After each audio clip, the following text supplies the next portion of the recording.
Let me get into that with you here real quick because I have a story here. You say the 24-hour news cycle is really getting into people and the cable news cycle. MSNBC has smallest audience in the demo since 1999. The demo consists of viewers aged 25 to 54, with special emphasis on those who are nearly 29, such as all of us, because we're so desirable in all ways, and not just as consumers, but generally. MSNBC finished its May with the smallest monthly audience among the advertiser-coveted demographics of adults aged 25 to 54 since November of 1999. So 23 years. And its lowest rated month among the demo and prime time since May of 2004, as Rachel Maddow's reduced schedule continues to harm the network. Quote, wait a minute. I refuse to believe that less Rachel Maddow is bad for a channel. It is for MSNBC's audience, Oh, yeah. That's the sick part. Record low ratings are going back to 1999 is almost always a bad sign, seeing as how they were then a fledgling network and far less ubiquitous in our body politic. Newsmaster's managing editor Curtis Hoke told Fox News Digital about MSNBC, which launched in 1996. So in 99, it was only 3 years old. It was just barely getting started. And it started the same year as Fox News. So interesting coincidence. Fox is part of that too. They're just as bad. Like something happens, it's nonstop, all day until either the I guess they got something that tells them interest has fallen off or something else happens, and it's not just them. It's everything. Like Tim Pool and those guys, they're part of the machine too. They don't mean to be necessarily, but they kind of do. They prepare, and people want the news. They certainly don't want it from cable news anymore. That's understandable. But this stuff, it snowballs, and they dwell on it. They ponder it. It becomes this thing. It grows. It becomes like a fucking cancer that grows, and it builds and builds, and they keep it going. I mean, and then it spreads all through the internet, all these message boards, social media, all the usual places that we can't talk about. Yeah, but if they're having such low ratings, I mean, is it because people watch the little blur? Like I don't watch Fox News, but I watch various things on the Fox News YouTube channel. Yeah, there's little clips of it that gets played on YouTube. It goes onto social media, just enough to make the ignorant get outraged, or hit that oh, that's terrible, or oh, that son of a bitch, or oh my god, that's just or oh, that's so heartwarming, just enough, because people, younger especially, they don't have. So I'm just trying to work this through in my mind. So if you don't watch the actual channel, because it comes at you as it comes at you because it's live TV, right? Mm-hmm. But instead, they cull from their library. Like the only thing I watch on Fox News YouTube channel is the 2 Greg Gutfeld segments and Tucker Carlson. I don't even really watch the 5 unless the headline happens to grab me. The people who subscribe to the MSNBC or CNN channels probably grab the most woke shit they can find, which is they're not getting anything else. Although at this point, I mean, I think it's a self-fulfilling prophecy. Like the woke people watch that stuff on YouTube and they see those numbers. So CNN and MSNBC pushes more of the woke stuff until no matter when you turn on the channel, it's more woke. Whereas Fox News is much more, I mean, they have some pretty leftist people on some of their different shows. I saw their Harris Faulkner shut down Newt Gingrich on a perfectly innocuous thing about George Soros. Yeah. So I mean, they got their different biases, but I'm okay with that because they have all of them on there. They have right-leaning people too. It's not the. I mean, they aren't all Trump all the time. Terrible, right. bad. Right. But it's not just like that. It's more insidious. Like, it's the tone. You know, it's so subtle, and unless you're sensitive to it like we are now, you probably wouldn't even notice. And it comes so. And Fox is very good at this. So watch Fox News during the day or the morning, and listen to the way they talk about any given subject. So they're trying to pass a law. It's this common sense, like the languaging and the messaging leaks into them, the way they word things. Right? Which show are you talking about? Any like, of no, I don't think it's any of them. Well, I mean, Gutfeld obviously isn't. I'm going to say like Brett Baer. He's pretty straight. He's straight line news. But if you get to the outnumbered, that kid's really lefty. Yeah, but he's not though. Like, I saw him the other day. He was like, so they were reporting on the gun control thing in the House, and it's like, and I can't quote him directly, but I can quote one phrase he used directly. But he's like, they're in there, they're in the House debating on trying to get some common sense law passed that most Americans, and it's like that phrase. Is he quoting them? No. Or is he saying it ironically, or is he saying it? Okay, so that's opinion that they're injecting. So those of you who don't know, we run a website called lastmovieoutpost.com, and I've been fairly aggressive in saying that news stories have to be factual without any bias. If you're going to report something as fact, it has to be very dry, and opinion needs to be opinion. Now, I don't have a problem with people putting up opinion articles at all. Right. I'm just saying that we need to be these journalistic standards, because if we're not, we're just as bad as the rest of these a-holes. Now, I do agree that Fox has its biases, and for the most part, I'm not trying to defend Fox News because I hardly watch the channel anymore. I'm just saying that there is I mean, can you really have objective journalism? Sometimes I wonder. I think you can, but it's tough. I don't think. I think we all have our biases. Bridge collapses, 3 dead, 5 hurt. Yeah. And nobody's going to watch literally, that. At 5:00 p.m., it'd have to be that, which is the way at one point it probably was. I don't know why we I don't know. go back to that. Maybe in the 40s or 50s, but I mean, even Cronkite, he was an uber lefty, and he pretty much screwed us over in Vietnam. He basically caused the law. That was the best money that Hanoi ever spent right there, that never had to spend, was having Walter Cronkite as... Yeah. That's, so the press has been, right now the press, like, I can kind of put up with Fox, like, okay, what Brett Baer says, they're trying to pass common sense gun reform in the House. Well, that's what they call it in the House. It's not altogether untrue, although it is framed badly. The MSNBC and CNN, they just freaking lie. They say, Kyle Rittenhouse killed 3 black guys. Yeah. They'll say that kind of stuff. Oh, yeah. They're getting sued over it, too. Yeah. And the Nick Sandmann, they're getting sued. There's a difference between letting your biases slip through every so often. But it's more the outright than lies that goes on the other networks. It's more than just every once in a while. Like, it becomes a steady stream, though, is the thing. It's a subtle but steady stream, and that's the problem with it. You know what I'm saying? It starts to affect, like, if you keep a lot of people, the more they hear that, the more they're like, here's an example, a failed example is the Putin price hike. They start these things. You hear these phrases, and they try so hard to get that into your head to where that's what you think of it as. And so the common sense and anything, it's not just the gun stuff. They use that. It's always a slanted bias. It always. Yeah.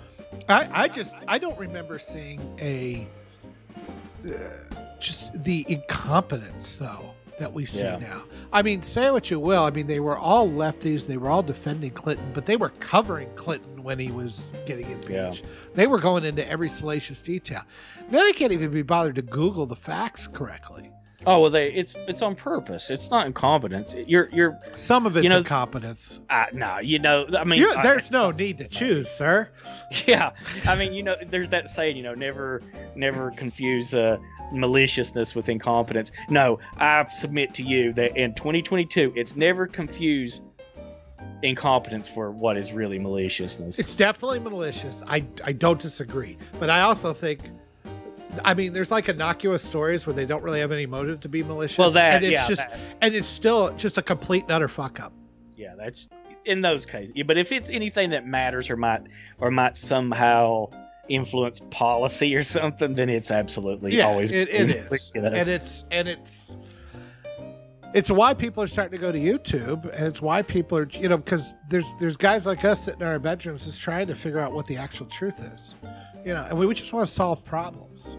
And I think that, you know, you say Tim Pool and the Quartering are very innocuous. They are, if you believe that power should not rest in a central authority and people should not have too much power and it should be limited. If you're wanting power, those are the most dangerous sons of bitches on the face of the planet. Yeah.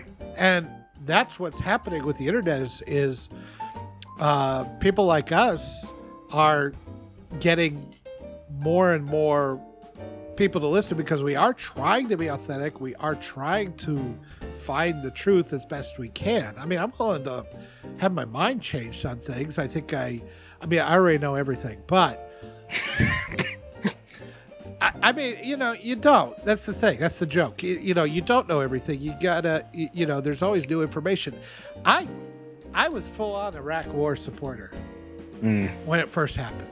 And my thinking was, and I'm going to give somewhat of a benefit of the doubt, at least at the beginning, to those in power saying, look, it's more than, you know, when you have the rubble and 3,000 people dead and everything that happened that day on 9/11, you know, we got invaded by Japan and we immediately declared war on Germany.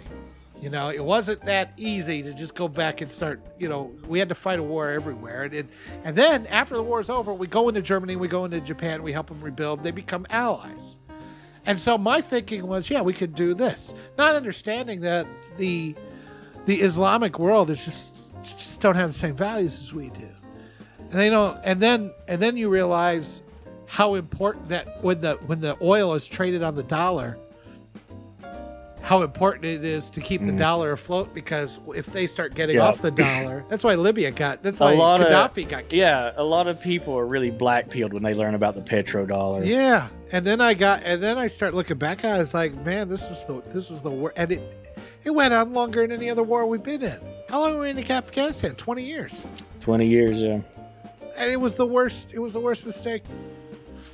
Iraq, but you know, that's my point. You learn and you grow and you start realizing what's going on here. And if you're just blindly sticking to whatever you're sticking with, because my party good, your party bad, my tribe good, your tribe bad, it's no wonder we have all these problems right now. And the press is doing a good job of manipulating that, though. I'm very happy to see MSNBC having such shit ratings. And I'm also very happy to see that apparently Tim Pool, after he got swatted, just leave the live stream on an empty room and apparently beat MSNBC's ratings. And he probably still got super chats. And he got yeah. So Jeremy from the Quartering was throwing in super chat after super chat, advertising his new coffee company. And so he's saying, he's just putting in these chats. It's like all these times of strife, and Tim Pool is probably pretty worried about what's going on. He should have a nice smooth cup of coffee brand coffee. And he pay $100 for the super chat that would come up here. You gotta respect the hustle, man. I tell you though, that's why I don't have a lot of respect for those two guys and a lot of the guys like that, is that, and this is going to be the most controversial thing we probably ever say on this, but I think they're grifters. I think a lot of these kind of guys are grifters. Because they're trying to make a buck, and they're very upfront about what they're trying to do. I don't have a problem with it. Yeah, but they also, there's some manipulation of the audience that goes on with both of those. Look, now, I'm not saying everybody's doing a show. Yeah, I mean, I don't think they should be shut down over it or what. You're trying to manipulate me into liking the Human Centipede. I never. No, that was yours. I'm just saying that all of these things are us giving our opinions and trying to persuade. There's nothing wrong with that.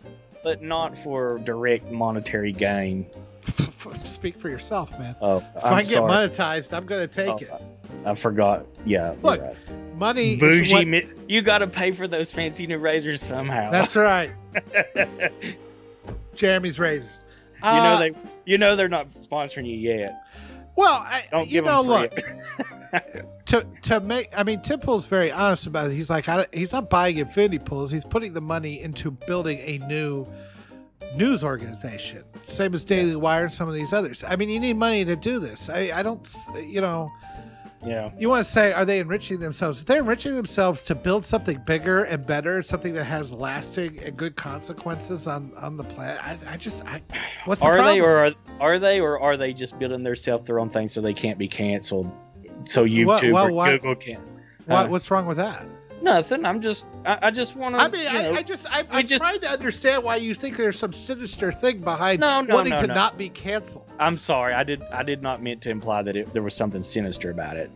I just think that some of the things they do, like Tim's famously sold those survival buckets of food and stuff, and at the time he was shilling those, he was also like very doomer, you know, which you know, I agree with those things. That, well, you know, I believe collapse is imminent. I do believe collapse is imminent, but you know, it's like there's days that I can go without talking about it. You know? I don't think that Tim is saying anything he doesn't believe in. That's why he's successful. He believes in this stuff. I don't know how much of it. There's a difference between disagreeing with somebody and questioning his sincerity. I have seen nothing that says that he's insincere about anything. You can just say it's a little silly to sell this food, okay? But I don't think he believed it, and he turned out to be right. Is it possible that I'm a little too black-pilled? Maybe. That could be true. I just listen. I'll tell you why I'll give you a reason why I'm so skeptical. It's from years of watching these like guys come up and grow, and then we see an utter collapse. We learn what they're really like. We learn that they really are scam. Jack Murphy. Jack Murphy. Oh God, who else? Ethan Klein was supposedly halfway decent guy. Now he's a complete nuts. I agree. Look, if they change completely, if they contradict what they say, then I think you absolutely got a point. I think some of it is being a battered Republican, because the Republicans are going to win like landslide this November. I don't know. I think it's a fait accompli. I don't think we've seen, because most of the people are looking at their pocketbooks. The thing is that. And this happened in Great Britain as well with the Conservatives. They get in, they don't do shit. That's right. They're the what Rush Limbaugh used to say. They're the Republican wing of the Democrat Party. Yeah. Now I like Marjorie Taylor Greene. I like Rand Paul. And there's a few others, but they don't have enough power. Now, hopefully, the Republican Party will get taken over by more of these people. And that would be a good thing, because just like the Democrat Party got taken over by the progressive nutballs, and that's fine. That one thing I couldn't stand hearing half the time, although there was some truth to it, is no, they're all the same. Well, no, they're not all the same. There is differences between the parties. What I like now is that if they're getting taken over by these two more distinct philosophies, you can actually see the differences. I think there is something to the uniparty. The Mitch McConnell and Nancy Pelosi, to me, are two halves of the same coin. I agree. So, that's the one good thing that come out of, one of the really good things that come out of Trump is the exposure of the rhino wing, and then everybody that's not, people that are actually there not to just go along to get along, If you like that video, please subscribe to Drunken Yoda Unplugged, where we'll have videos, at least 2 or 3 every week, talking about the latest stories. You can reach me at Drunken Yoda 1, and of course, if you want to find the latest and greatest in movie and streaming news, you can visit us at lastmovieoutpost.com. Thank you. We'll see you on the next stream.